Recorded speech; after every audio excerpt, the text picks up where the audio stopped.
Welcome to First Time Founders. I'm Elson. At the start of 2025, the IPO market felt like it had frozen in place. Then, slowly, the tide began to turn. By the third quarter, deal flow picked up dramatically. 23 companies raised 9 figures or more, and 5 made headlines with blockbuster listings. One of those headlines came from a company whose tools have quietly become essential to modern digital design. At this point, the company has millions of users. It's used by 95% of Fortune 500 companies. Its platform is now central to nearly every digital team's workflow. That company went public in July, and it is now finding its feet after one of the biggest IPOs of the year. This is my conversation with Dylan Field, co-founder and CEO of Figma. Dylan Field, thank you for joining me on First Time Founders. Thank you for having me. Really excited to be here and to finally get to meet you. Absolutely. So we're going to get into how you started Figma. Everyone's been talking about it. Biggest IPO of the year, really. We've been talking a lot about it on our other podcast, Property Markets. But I want to start with a quote from your founder letter. In the internet boom of the late 90s, the ethos was build it and they will come. Today, that could not be further from the truth. It used to be that design was an afterthought. Now design is more than form and function. Design is how you win or lose.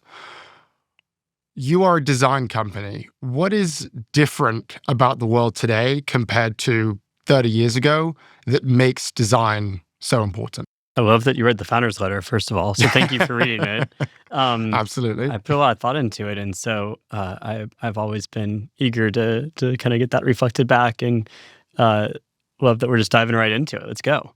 It's certainly been the case for Figma that from the beginning, we had this intuition that design was becoming more important. Now, I couldn't put in the words that I could put in today.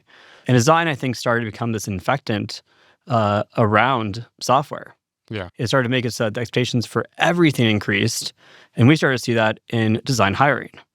In design ratios, we're going from okay, we got one designer for, dozens of engineers, and their job is to put lipstick on a pig and make it pretty at the end of the process, to a different shift of mindset into this more Apple philosophy of design is how it works. Yes. And the more people that took on that philosophy, the more people that tried to meet the market where they wanted to be met, those companies, I think, did so much better. And people were starting to realize that.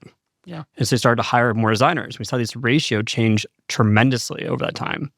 Suddenly it was going to, in extreme cases like Airbnb, you might have one designer for every 2 or 3 engineers, right, instead of one designer for every 30 engineers or no designers.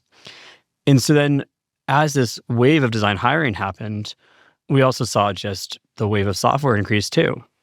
And all this started to come together into a thesis of design is how you win or lose. And that's the thesis we held before AI.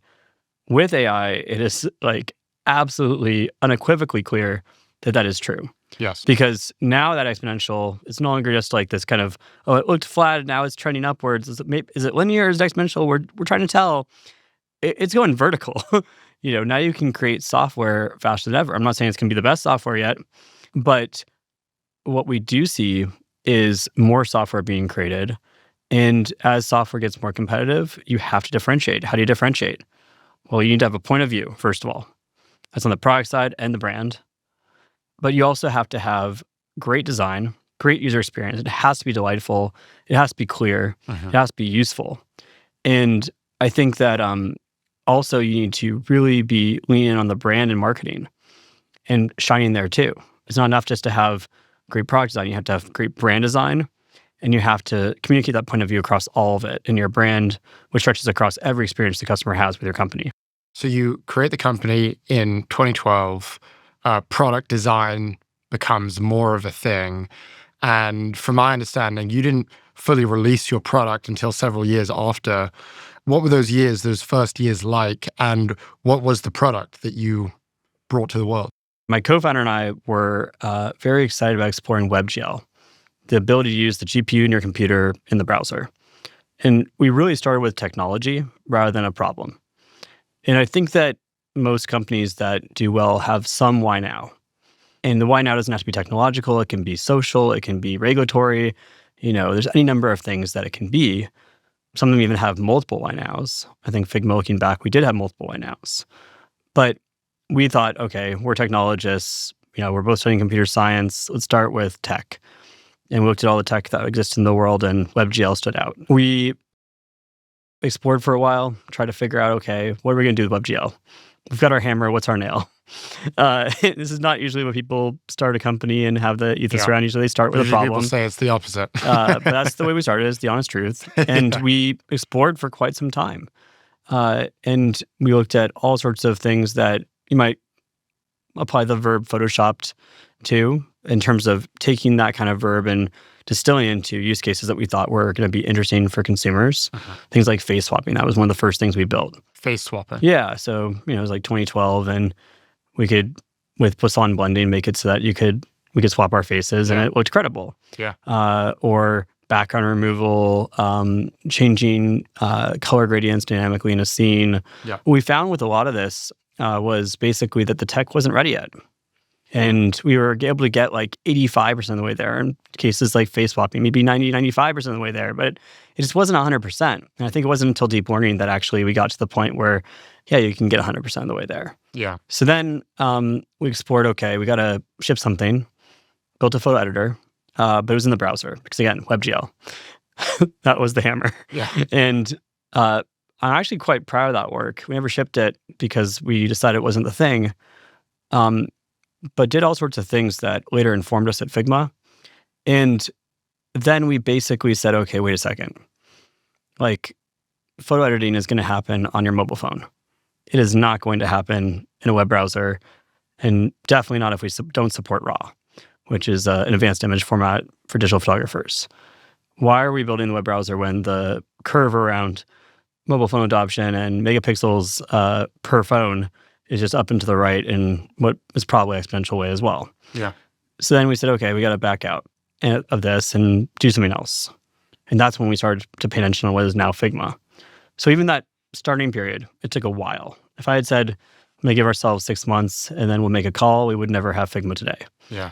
Past that, then we were on track. And we started to raise money, build a team. But it took a while. Professional tools are hard to build. They have very complex workflows, a lot of mechanics that you have to get just right. And so, we had an aggressive timeline that we communicated to people, investors, employees. We certainly did not hit it. We were pretty much in the right order of things, but basically offset by a year or two in each case. Yeah. My favorite part of it was actually we kept putting it in front of designers once we got to the point where we had theoretically met some subset of their needs we thought could get us to market. And there's an entire summer where I went out and just showed people the tool. And they all were intrigued, but they all basically said, I just don't trust it. Like, oh no, what if it's like the browser element? We bet everything on this. Turns out those comments all went away when we did a redesign. And the visual design of itself, the tool, was not sufficient, and that's why he didn't trust it.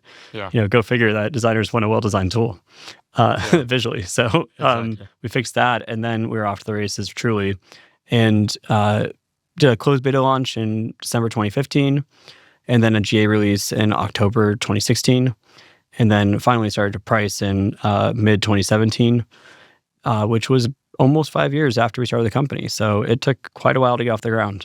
Basically, anyone that I know who's starting a website or creating some app or creating some sort of digital product, everyone is using Figma, or at least in my circles.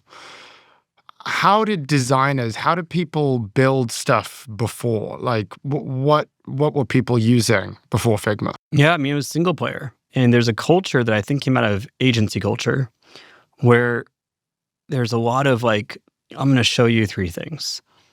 Like the first 2 are not going to be like just what you want, but the third one, everyone's going to go, oh, it's so good.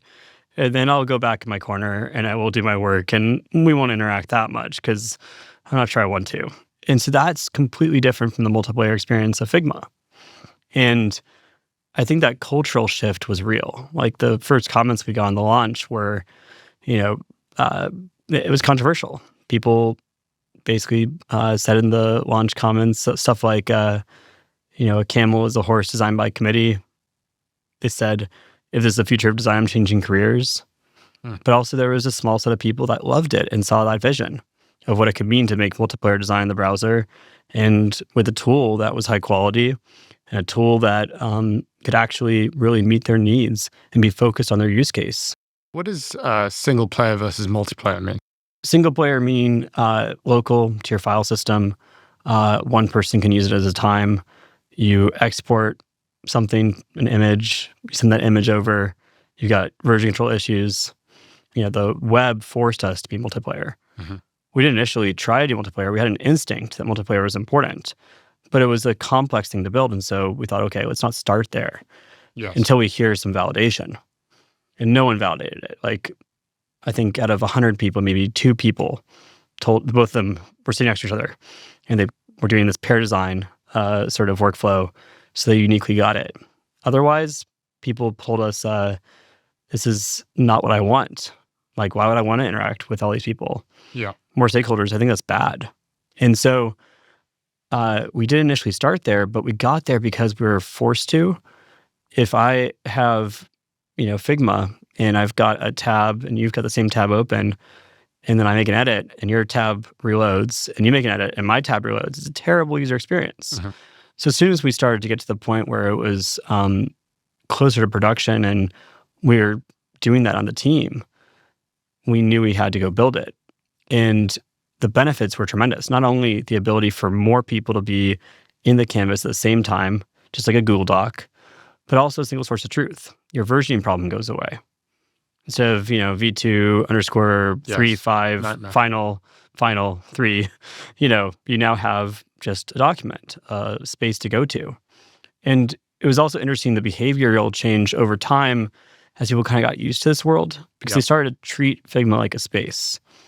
And that was fascinating. Like, Slack went down one day during COVID, and we started to see folks basically putting text boxes in a Figma canvas in order to go back and forth and chat. And we're like, this is not what we built Figma for, but there's something here.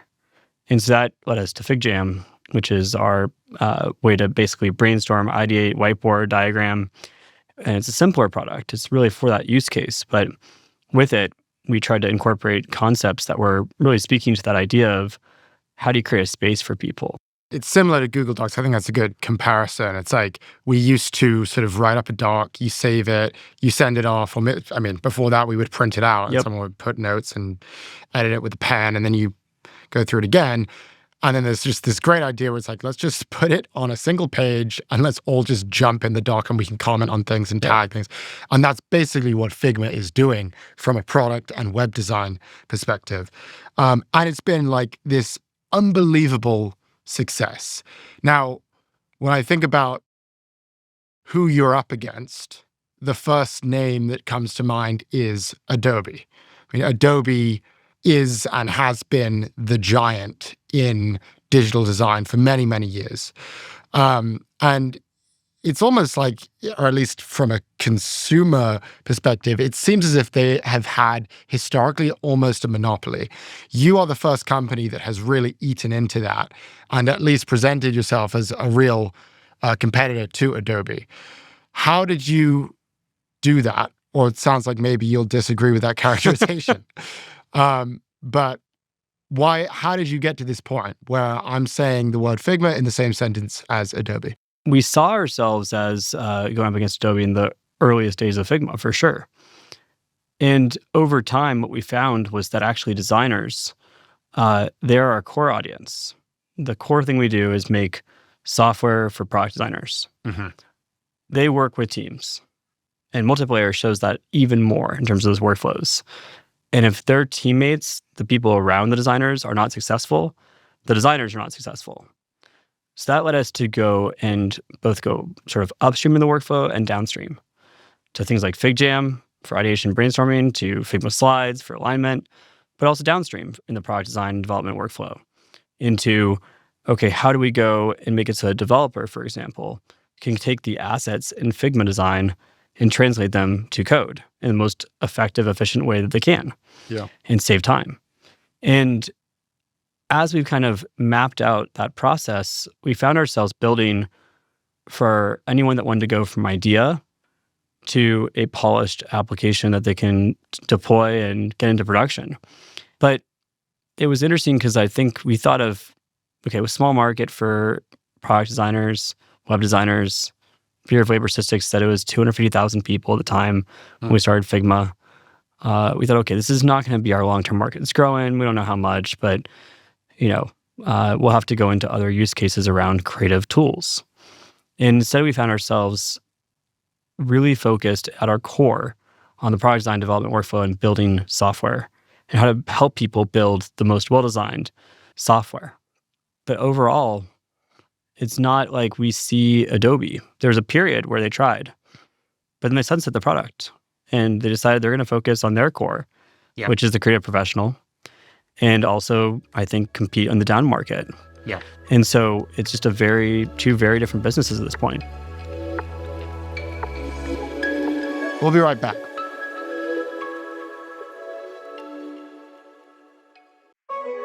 Support for today's show comes from Apollo Global Management. What if we're clinging to a status quo that no longer exists? What if public markets no longer reflect the economy? What if your portfolio has hundreds of public holdings, but only one story? What if growth lives where the index doesn't? What if large-scale projects outlast the capital intended to fuel them? What if private markets power over 80% of U.S. lending? What if a silver tsunami is no longer on the horizon, it's here? What if there's a hole in traditional retirement plans? What if we've constantly underestimated the impact of change? What if the financial world doesn't work the way you think it does? These aren't just hypotheticals. In a world moving forward, your thinking can't sit still. Reserve your first edition at apollo.com/askwhatif.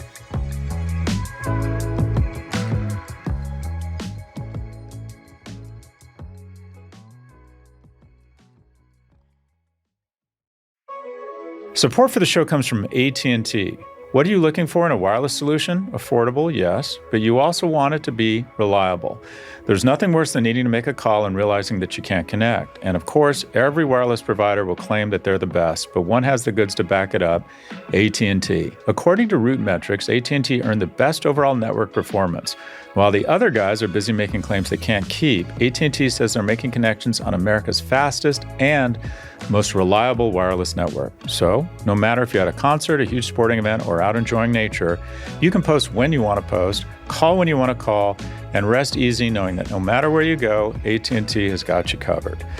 When you compare, there's no comparison. AT&T. Based on Root Metrics United States Root Score Report 1H 2025, tested with best commercially available smartphones on 3 national mobile networks across all available network types. Your experiences may vary. Root Metrics rankings are not an endorsement of AT&T.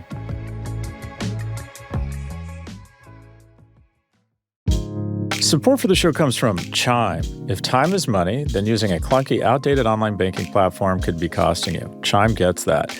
Chime isn't just another banking app. They're changing the way people bank. They unlock smarter banking for everyday people with products including MyPay, giving you access to up to $500 of your paycheck anytime and getting paid up to 2 days early.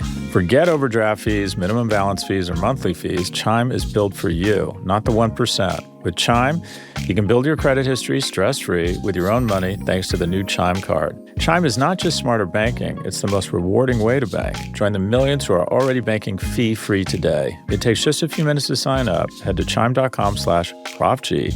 That's chime.com/ProfG. Chime is a financial technology company, not a bank. Banking services, a secured Chime Visa credit card, and MyPay line of credit provided by the Bancorp Bank N.A. or Stride Bank N.A. MyPay eligibility requirements apply, and credit limit ranges $20 to $500. Optional services and products may have fees or charges. See chime.com/fees info. Advertised annual percentage yield with Chime Plus status only. Otherwise, 1.00% APY applies. No min balance required. Chime card on-time payment history may have a positive impact on your credit score. Results may vary. See chime.com for details and applicable terms.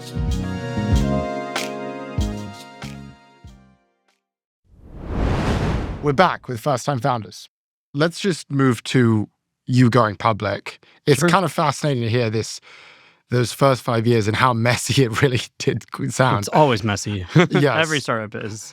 And now you are a public company, biggest IPO of the year. We were looking at the IPO pricing, and we said on our podcast, we were like, this is a buy. It was originally priced at 25. Then it was repriced at 30. We said it was a buy at 30. Then it was, I think 33. 33 we is said the it was price, a buy. yeah. And that's what it went out at the IPO price. And then it opens in the market and it's 85, and then it goes up to 100. And, we thought that you guys would see a big pop. I didn't see it being that crazy. And then it's really interesting.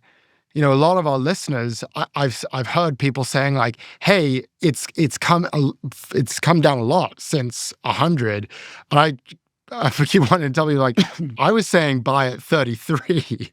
That's what I was talking about.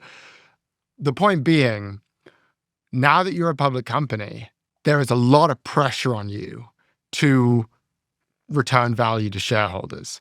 And even I was receiving that pressure as someone who just talked about the stock. So I could imagine that would be kind of a different paradigm where everyone's watching you, everyone's asking questions, people like me asking you, what do you think of the stock? How do you feel about the pricing? How has that changed your overall experience as a CEO?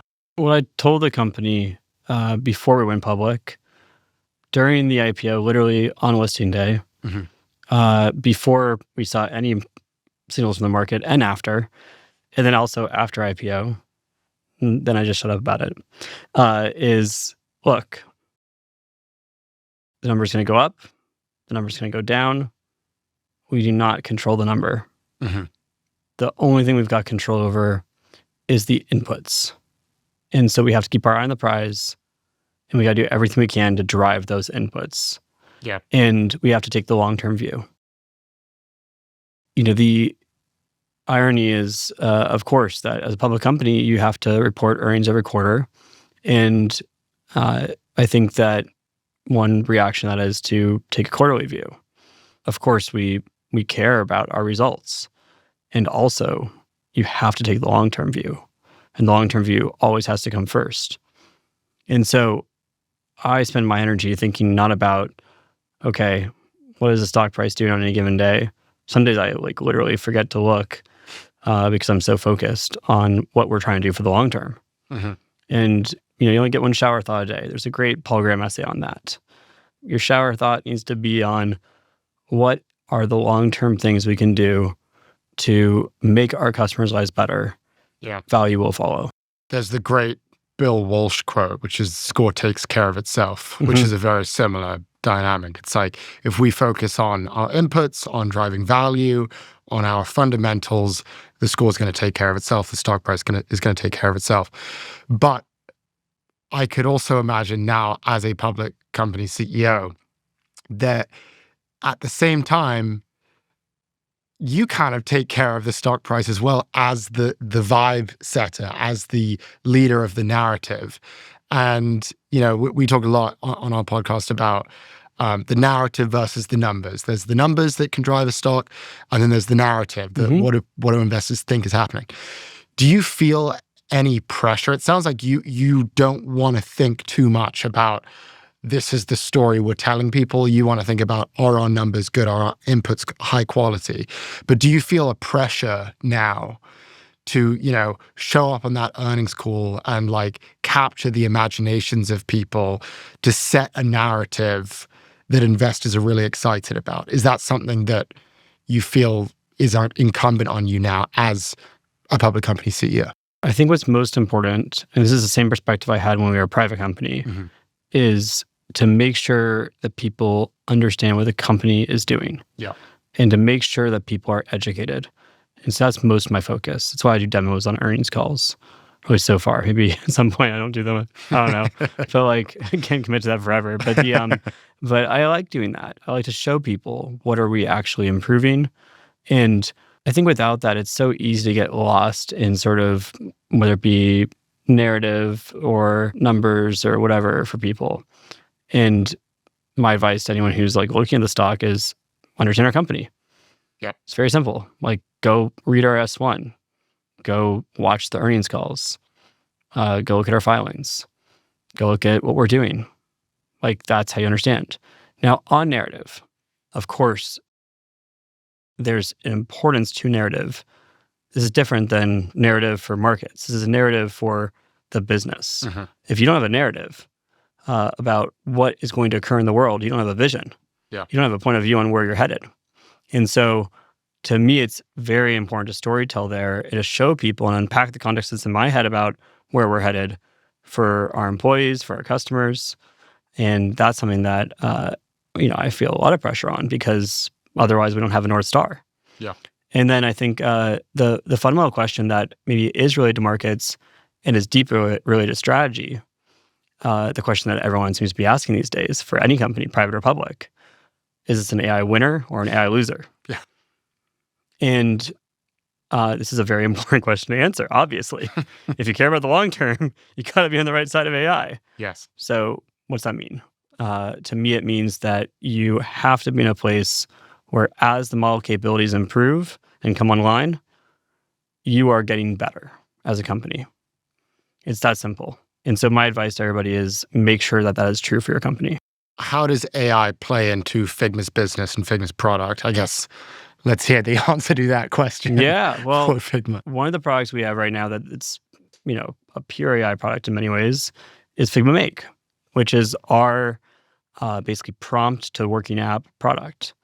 We see it used for prototyping use cases by designers to make it so that they can go explore prototypes that are more interactive. Mm-hmm. We see it used for people that are shipping websites or web apps publicly, and even internal tools use cases.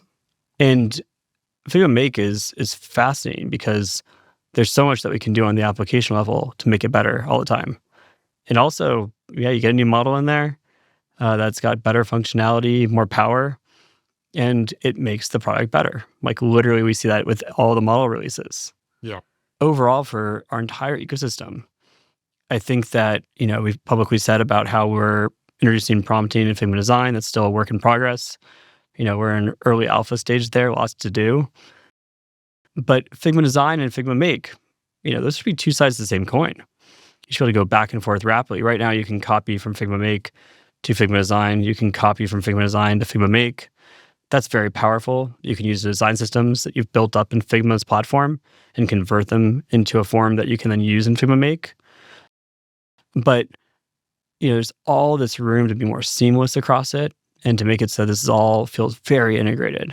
Yeah. And we are working hard on that and figuring out the best way to unify and to make it so that the entire platform is AI native in a way that fits that criteria. And the last thing I'd say is just, it might actually be true that, ironically, design is non-verifiable. There's no way to know other than, rigorous debate, A/B testing, is design A or design B better for my audience? Yeah. And even with A/B testing, you could hit local maximums and not the global maximum. And you might be missing sort of the forest for the trees.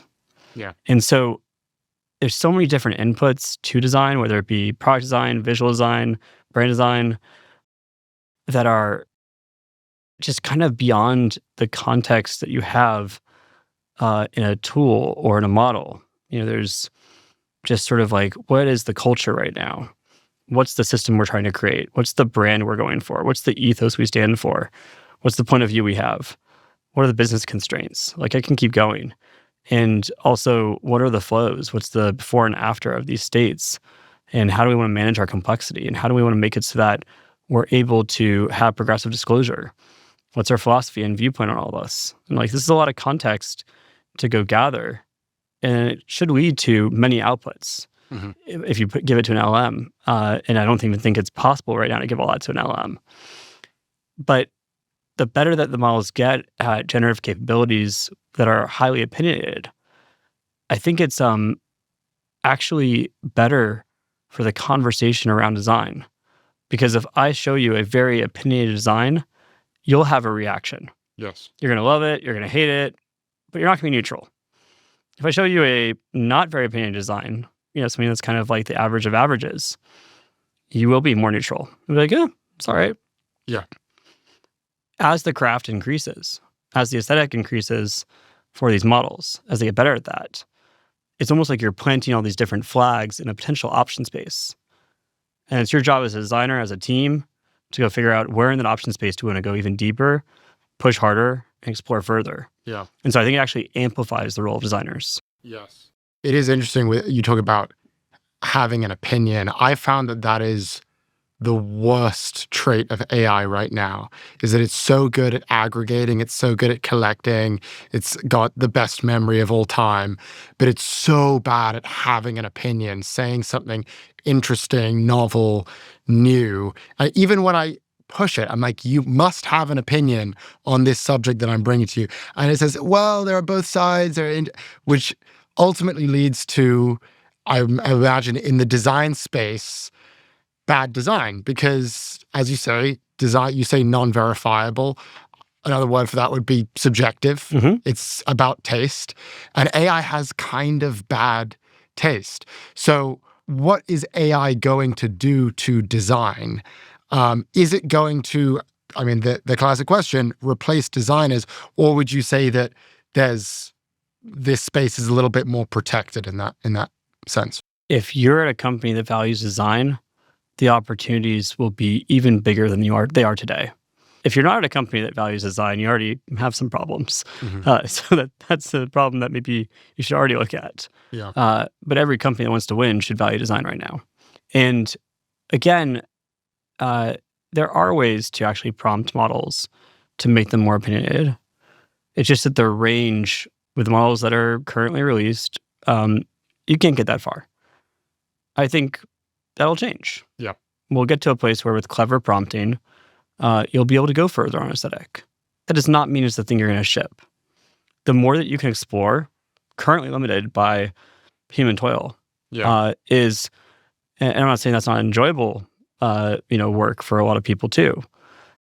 But that's all stuff that limits how much of that option space you can explore. Yes. And it will be on the human to pick which is the right one. I actually think it's not just picking. I don't think it's a curation role.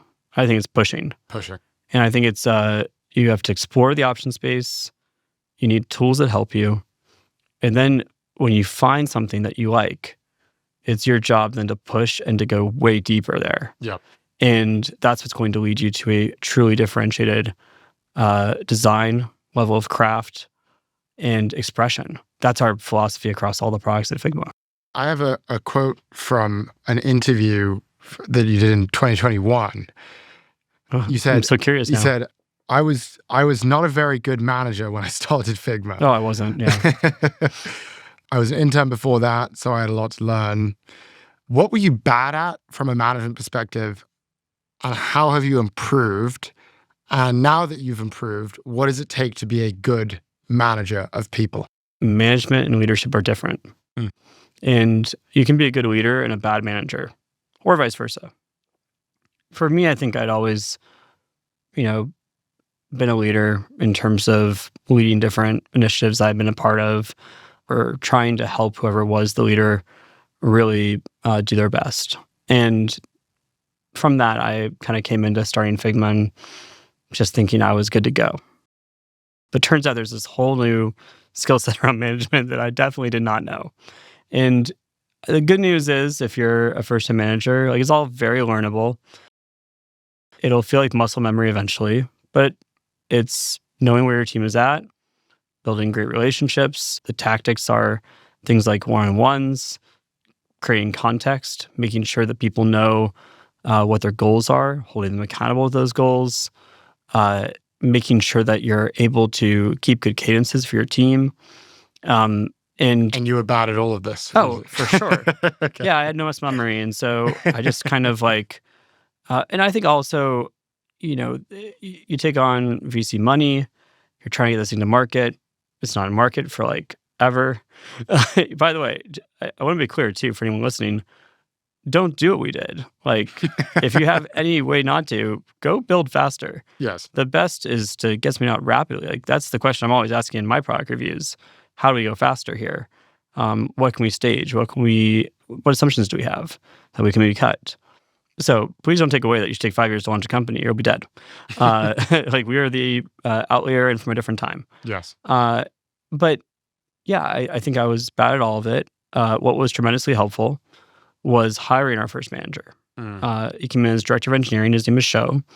And he was someone that came from this amazing history of companies he worked at. General Magic, Macromedia, Adobe, Medium, as well as starting his own thing a few times. Deep history and knowledge of our space, also just a great human and just like a incredibly smart human, but also deeply empathetic. And yeah, I mean, he came in and instantly went, okay, there's a bunch of stuff to change and improve. And, we talked every day for quite a long time, and I learned a ton from him. Yeah. And I learned a ton from the next people we hired that were leaders and managers as well. In general, I think your mindset has to be hire people you can learn from. Yes. One of the biggest traps, the biggest mistakes is sometimes people will try to hire folks that they that will just like look up to them and revere them. I think a lot of times they look for people that might be not as skilled because they feel like there's some control aspect there or something. And I think that's like the worst thing you can do. You need to find people that will push you further, the company further, that are aligned with you in terms of where you want to go, but also they will add new skills and new possibilities to the company, the organization. Yeah. So that's what I'm always looking for, is ways to level up our team and people to learn from. I think I can learn from anyone. That's how I do interviews too. When I'm on the other side of the table, and I'm asking them questions. You're looking for, can this person teach me something? Yeah. I mean, my mental test for an interview is like, okay, I come out of this learning something. Yep. Among others. But that's one of the things that I care about. We'll be right back.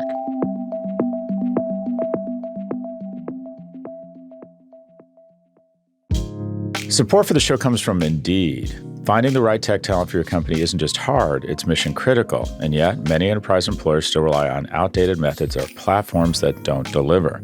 In today's market, hiring tech professionals isn't just about filling roles, it's about outpacing competitors. But with niche skills, hybrid preferences, and high salary expectations, it's never been more challenging to cut through the noise and connect with the right people. That's where Indeed comes in. Indeed isn't just a job board, it's your tech hiring partner. From their enhanced sponsored jobs to their tech network and smart sourcing tools, Indeed helps you reach candidates with the right skills at the right time, backed by data and AI. In fact, employers using Indeed's tech network saw a 4.2x increase in relevant applications. That means more quality applicants and less time to hire. And it offers targeted tools that align with what tech candidates want, like flexible work options, career growth, and salary transparency. Post your first job and get $75 off at Indeed.com/tech-talent. That's Indeed.com/tech-talent to claim this offer. Indeed, built for what's now and what's next in tech hiring.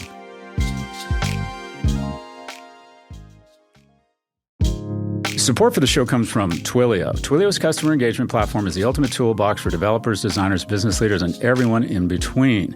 Whether you write code or shape strategy, if you build, you belong. Looking to create truly memorable customer experiences? You bring the vision, Twilio brings the platform. Think of it as your digital workbench, where you can tinker, play, and ultimately create the product you've been dreaming about. Twilio provides real-time messaging, AI-driven insights, personalized customer journeys. It's all there, ready for you to build with. And their customer engagement platform is flexible, open, and designed for builders who want to create unforgettable customer experiences that drive impact. If you're scaling a startup or transforming an enterprise, you need a customer engagement platform that can keep up. And with Twilio, you get the power to build, test, and scale with confidence. You can create without limits, without workarounds, and without compromise. Just the freedom to build your way. Bottom line, Twilio is the ultimate builder's toolbox. So, what will you build today? Learn more at Twilio.com. That's TWILIO.com. Be a builder with Twilio.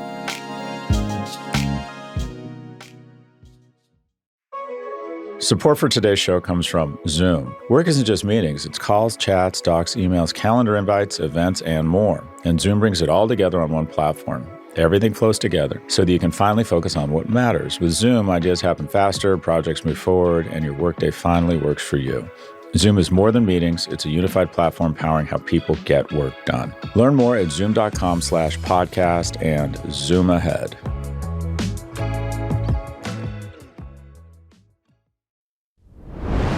We're back with First-Time Founders. What are your core strengths, would you say? I mean, I'm sure there are plenty of companies that have tried to do what you did, and you won, for lack of a better word. What are you really good at? What did you do differently that you think other companies didn't do? Well, first of all, there's a lot of the story to be written. So, the bigger the ambition, the more there is to go tackle, and that's definitely not my mindset. I never feel like we've won. But I would say that, the first great decision I made was working with Evan. Mm-hmm. He was my TA at Brown, smartest guy I knew. And I felt like, okay, if this thing works out, great. But if it doesn't, I'll learn more by working with Evan than doing anything else in the world. And so it's the easiest call. Yeah. For me, I guess, I have a hard time talking to myself this way, but curiosity is definitely a strength. I'm always trying to make sure that it stays a strength. And I love learning about new things, new spaces, patterns. Sometimes you even are teaching people something and they ask you a question and you give them an answer and you realize, wait a second, that answer I just gave, that applies to the situation I'm in right now. So ironically, you can learn by mentoring too. Yes. I think in addition to that, I think that early on in my sort of tech career, being at O'Reilly Media, which for those who don't know is they do many things, but they hosted conferences, they publish technical books. They're the ones the animals would cut on the covers. Their entire business was basically seen around corners and understanding tech trends. And being able to really project into the future and understand what's going to happen or what's sort of the tech tree going forward and how will it unlock what's too early, what's on time, what will be later on, and just the different stages of technology development and being able to kind of be able to track that in my head and have global state there. I think it's a strength. You do have a history of recognizing what the trend is going to be at a very large level, starting as early as 2012 when you realize there's this big problem, which is that design is not good enough on the internet, on your mobile phone, etc. For someone who wants to be better at that, at understanding and predicting what the future is going to be, what the large trends are going to be, how can we be better at that? Is that just talent, or is there a way to kind of coach yourself? Absolutely a loop you can be in that'll help you. It's very simple. You form hypotheses about the world, write them down in a specific way that's testable, and make sure you kind of set a timeline to it.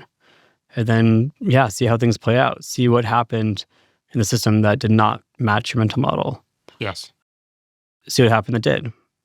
And when you don't have a match, don't just get discouraged. That's a learning opportunity. Use any delta to inform how to enrich your mental model of the world. Yeah. Or models. The best case is that you actually have many frameworks and you're able to try on different ones different times according to the situation rather than just having one rigid framework that you see the world through. Who do you look up to? And this could be past or present. Who are your heroes? Who are your role models? Who are the kinds of people that you're like, yeah, that's the kind of person I want to be? In technology, I think whether it be Larry or Sergey or Zuck or Satya, Elon, in some ways, the people that have found a way to kind of bend the world and find a way to create technology that serves many, many people, and do it at scale. You can analyze it from all sorts of lenses. But you look at Elon, for example, and plenty of people will say negative things, but then you look at SpaceX. And SpaceX is an incredibly, incredibly important company. And what they've done there is remarkable. So do you want to bend the world in that way? Do you feel like you want to shape the world in some way? I mean, I think of sort of Steve Jobs, who talked a lot about that, the idea that you can make things just happen. You can shape, if you have an idea for how the world could be, you can actually just shape it to become that. Do you think about that a lot? I think of it less from a me perspective and more of an enabling perspective. Okay. So I think that there are unequivocally things that will be good for the world. And you have to be willing to say that there are things that will be good for the world in order to have this point of view. People that maybe come from different moral philosophies will disagree with me on that, but I'll put that out there. That's my starting point, is that you can say, okay, if we cure cancer, for example, that's good for the world. It's a harder one to debate. But if anyone has a debate against that, I'd like to hear it. Or if we can make it so that more people are able to find meaning, find joy, that seems good.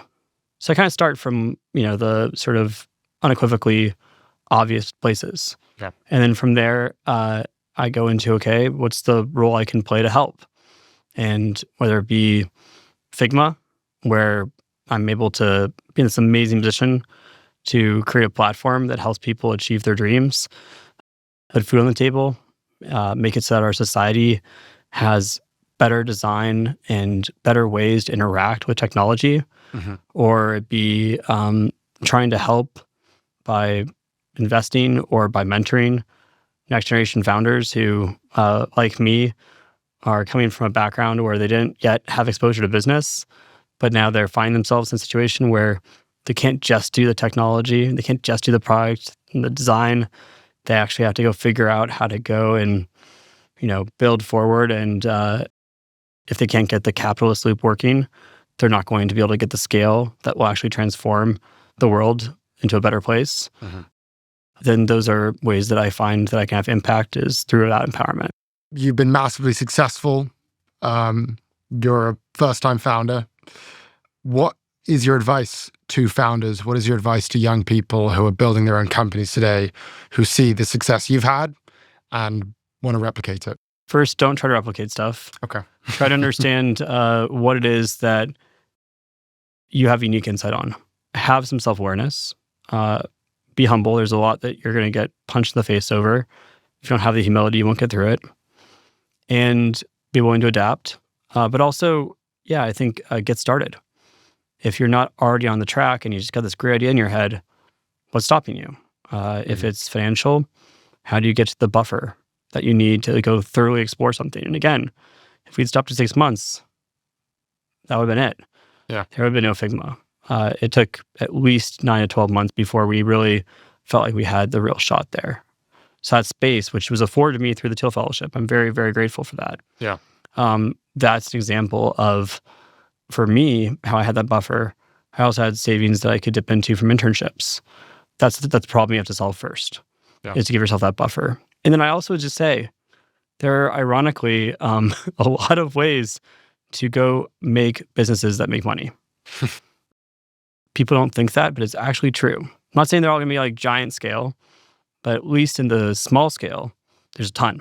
Yeah. And so be greedy in your selection of a problem to work on in the first place. Do not start something that you can't see yourself working on in 10, 20 years. I have plenty of friends who've done that or are doing that. And it just inevitably, it leads to burnout. Yeah. It leads to them being kind of negative on the world, cynical. And you will lose something of yourself if you find yourself in a place where you just don't yet have the problem that gets you excited every day to go work on. You got to find that thing that just gets you up in the morning every day and you're so psyched to work on. And you will, if you project out in the future, that's not going to change. You're still so excited, and treat it like a multi-decade journey from the start. Dylan Field is the co-founder and CEO of Figma. Dylan, this was awesome. Thank you for having me.